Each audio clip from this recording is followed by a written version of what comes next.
What's poppin', everybody? Welcome back to another exciting episode of ATBA Weekly Wrap Up. I guess that's what we're calling it.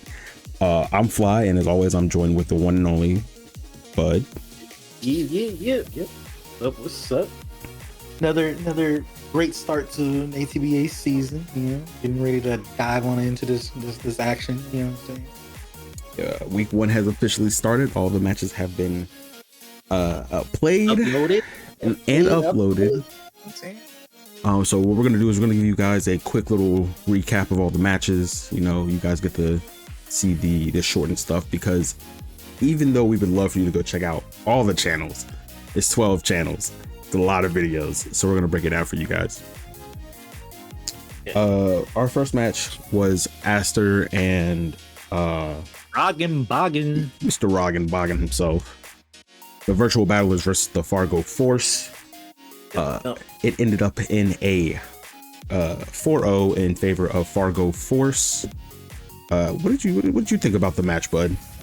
Yeah, this one kind of and Asterisk mentioned it in their video for it, but this kind of came down to a 50-50 that Asterisk took with their Hisuian Typhlosion against Overquill, where they thought Overquill was going to set up some hazards because they figured, hey, they know I have to swap out of this right now, so I'm going to go ahead and overheat this Overquill.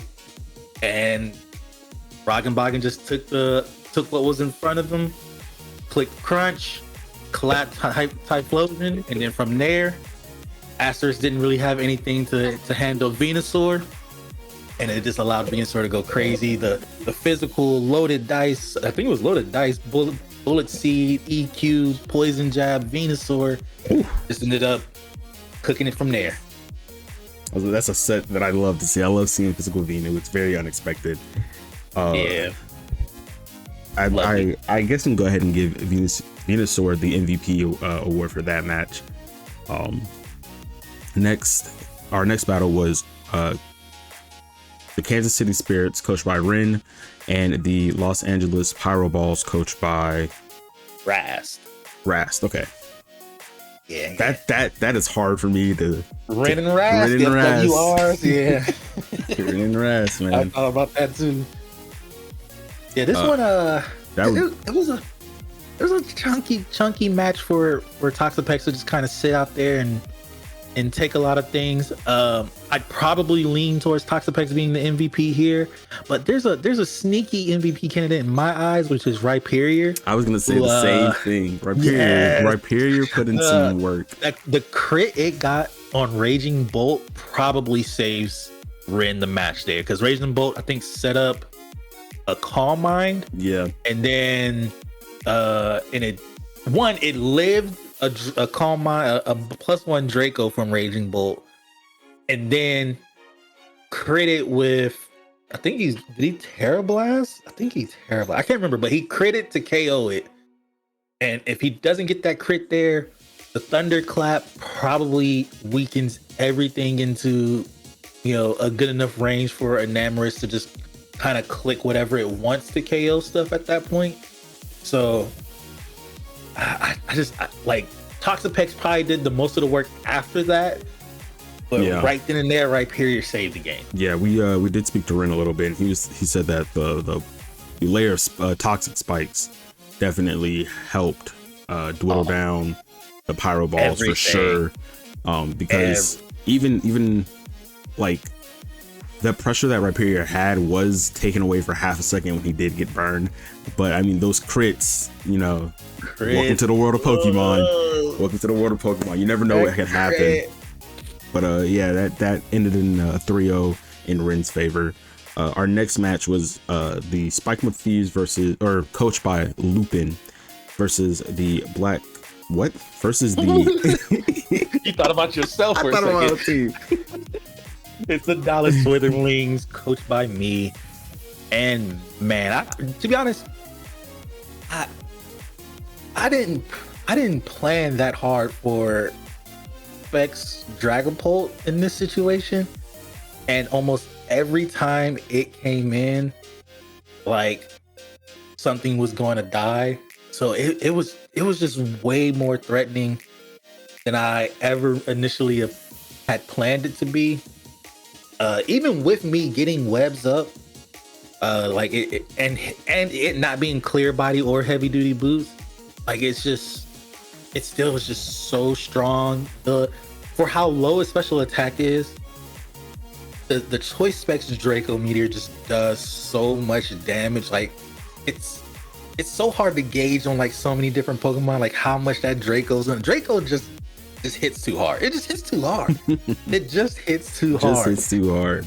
And then we had a DC. We had a little bit of hacks here. We had a little bit of hacks before the DC. You were our second DC of week 1. So shout out to Nintendo servers. Great job, guys. Great job. But like we had a little bit of hacks on my Hitmonchan before the DC, and I think like right before the DC, like I think I had either gotten rid of the Belly Bolt or Belly Bolt was low. Yeah, swapped into Skarmory, and I think I had got like full para'd when I was trying to Drain Punch, but then I lived a hit more than I thought, so I would have been able to Drain Punch again.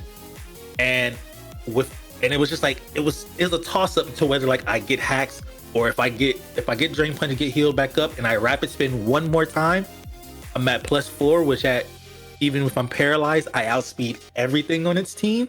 So then at that point, and I think I had like 2 bulk ups up. So I think with that, you were set up. Yes, exactly, right, exactly. So I was just like, that para came in.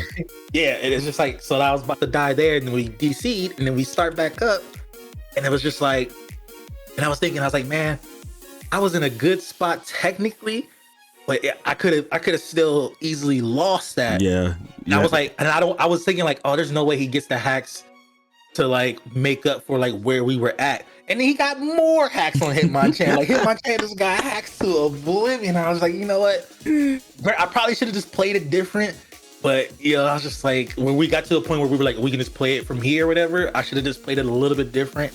But he just didn't. I was like, nah, he's not gonna hacks me that bad. And he did. He hacked me that bad. And then it still came down to a low roll from Bleak Wind from Tornadus onto his special attacking Honchkrow, which I thought if he was Sucker Punch, he just wins that anyway at that point. Yeah. But since he wasn't Sucker Punch and I got a hit off, it was the thing was 93 to 110. That's the roll range.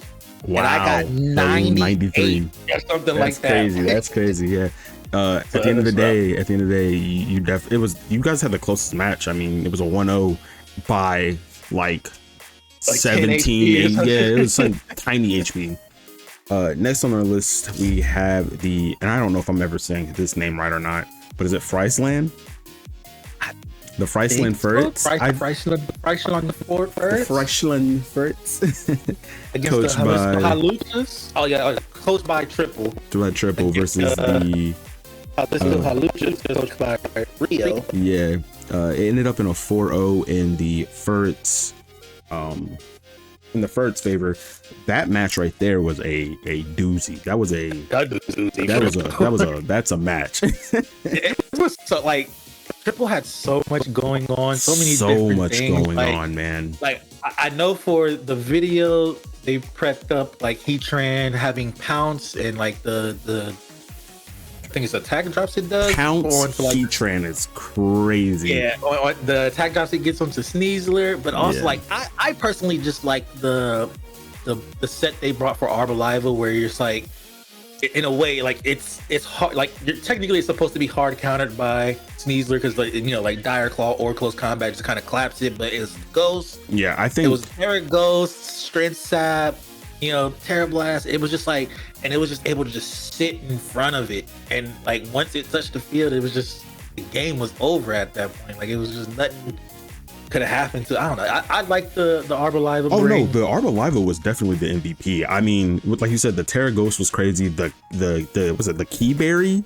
The boost defense was crazy with the Harvest. Yes, with the Harvest. Crazy, bro. So he just stacking defenses. That was my favorite. The Pounce was a crazy bring for Heatran, but the Arboliva set was just so Oh my so goodness. much care. Oh my built into goodness. that, and Man, that was an amazing set. Amazing set. Don't bring it against and me. I like it for it's a lower tier Pokemon Yeah. having that kind of creativity on it, you know, and dealing with a high tier, you know, first round pick caliber Pokemon and Sneasler and stuff like.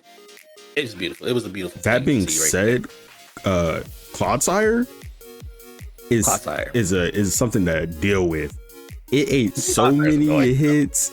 It toxic so many Pokemon. It stayed alive for so long, man. It was, man. I shout out to Triple for like putting up with it. I'm not gonna lie, because not me. Could be me. Oh, but yeah, the Ferrets win that one for sure in a 4-0. It was a good game. Next on our list is the Tampa Bay Mutiny, coached by Shu, versus the Miami Heat Trans, coached by Crow. It ended up in a 4-0 for the I keep saying his name wrong. It's Mutiny. It's a pun on Victini. I need to enunciate. Yeah. But I need to enunciate it. But that was a good game, man. It was a good game. The switches in that game was crazy. I mean, it was a double switch like every other turn. Like I didn't realize how thick of a team Shu has in this situation, but man. It's definitely pressure for sure. The Golden Go trick for the trick. Okay, with the lagging. Oh my god, the predict was crazy. What? Yeah. What? So Golden Go tricked. What did he have? Choice Specs. I think he tricked Choice Specs onto Crow's Blissey, who was holding the lagging tail. So now Goldango, who was supposed to be probably this fast attacker or somewhat fast attacker, was now the last thing swinging.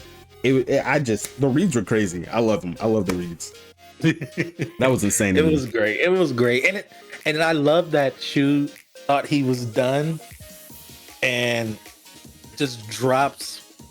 He made some good 50-50 plays, I feel like, with Great Tusk, and just sweeps from there. Like he thought he was done. The bulk up he got on Great Tusk was crazy. Yeah, that mattered so much. It was like he clicks any other move on that turn, he probably loses. You know what I'm saying? Like it was just like it was that tight for him, and he still, because like his Great Tusk still lived on like, I think it had like maybe 20 HP.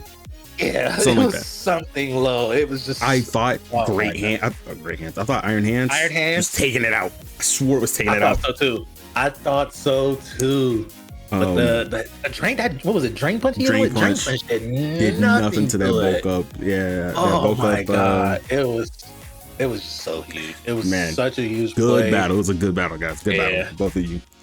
And last on the list is the Altel Mare Slush Rush, coached by Zev, versus the Blackthorn Kingdras, coached by me. And I'm not gonna lie, Zev gave me a run for my money. I'm not gonna lie. I thought something like this would happen too.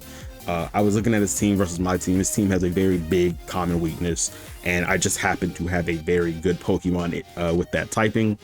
And I thought I was going to be able to just like run him over, and in that confidence, in that hubris, I forgot to check his Terras, and that boy Terra Ghost his Alolan Sand Slash in front of my +2 Komo-O, and I almost lost the game doing that. I almost lost the game doing that. I had to scramble for a second. I went for a Drain Punch and he went for Ice Spinner, and I believe I had a Reflect Up, and if I didn't have the Reflect Up, I would have been toast. Yeah. And it's crazy because all I had to do was like look down and look at the Terras and just go Earthquake and just click Earthquake. And like, man, it was. It's funny because like I saw the results first, obviously, and then I see like, what was it, like turn 2 or 3, and I see you set up D-Dances. I'm like, oh, the game's over right here. Yeah. Like, Komo got these amount of kills, and you setting this up right here. Like, Komo picked up 3 kills. I was like, this is pretty much it. This is it right here. But like, he definitely pulled it back and made it a battle, because He said he was not going down without a fight. It's a lot closer than the final score. Yeah, emulates for sure. Yeah, like, he actually fought really hard with that, and yeah, and I love it because like him playing into it and not like just straight up giving up for so many mistakes on my end. I wasn't worried about the webs that Galvantula have, so I didn't even think about defogging because like I was already +2/+2 already on the field before webs even got up. So doing that when I finally had to swap out into my Cleavor and who was scarfed against his Sceptile. If his Sceptile lived, I don't know what would have happened. Oh, that was so huge. The Sceptile Leaf Storm miss? I don't know what would have happened. Like, God. I definitely still win there. What was the roll? Like you said, it was like the damage roll for that was like 110, taps. Like it was a guaranteed Oko or something like that. Yeah. One tap. And he missed that. I was like, no way. I still believe I think I win, but it's definitely by not as much for sure. Like, oh man. And then I forgot all about that. Like it definitely wouldn't have been a 5-0. It would have been closer to like maybe a 3, maybe a 2. Like, unfortunately for him, he missed the Leaf Storm, but like just the plays were there. He tried his best, and I think I like kudos to him. That was better than he battled all last season. For sure. Yeah, that resulted in a 5-0, like I said, and obviously Komodo was my MVP. Picked up 3 kills and went crazy. But those are the battle recaps. The current standings, I believe, are the top 3 are the Blackthorn Kingdras, Fargo Forces, and the Priceland Ferrets. And it's all based off of differentials. I'll probably have that shown on screen. And then the MVP race is what we have. We call it the kill leader race usually.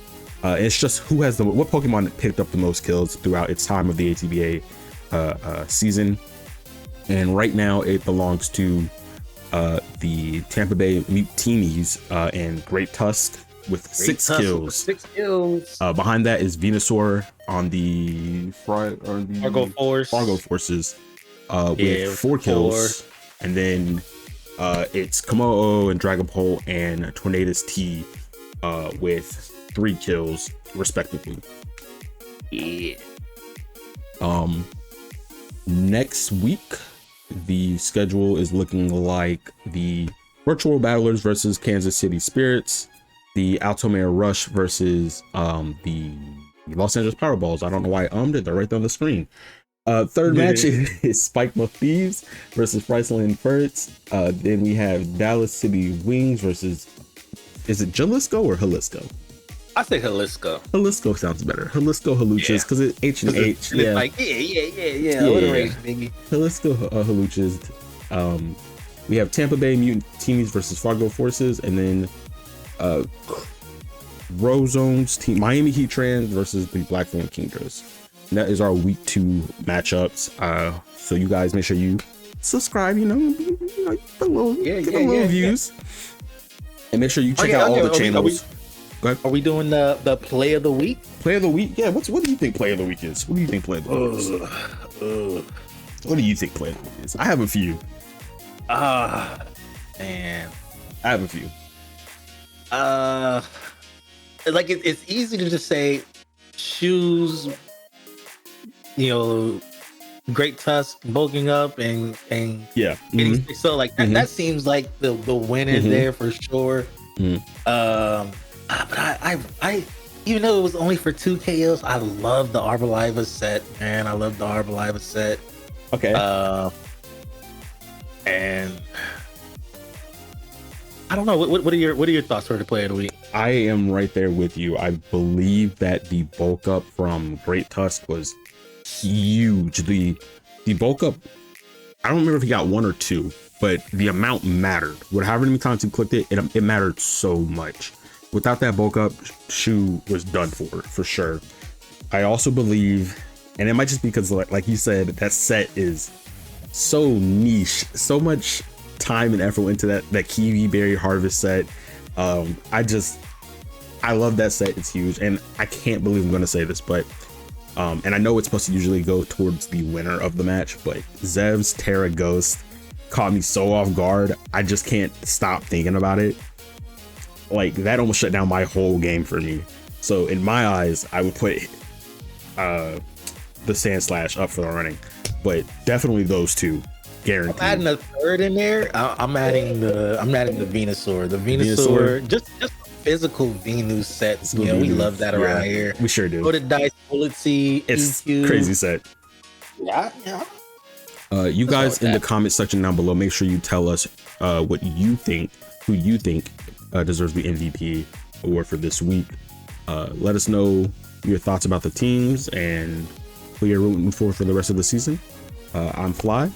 That's Bud. Bud. We'll catch you guys later. Peace. Peace.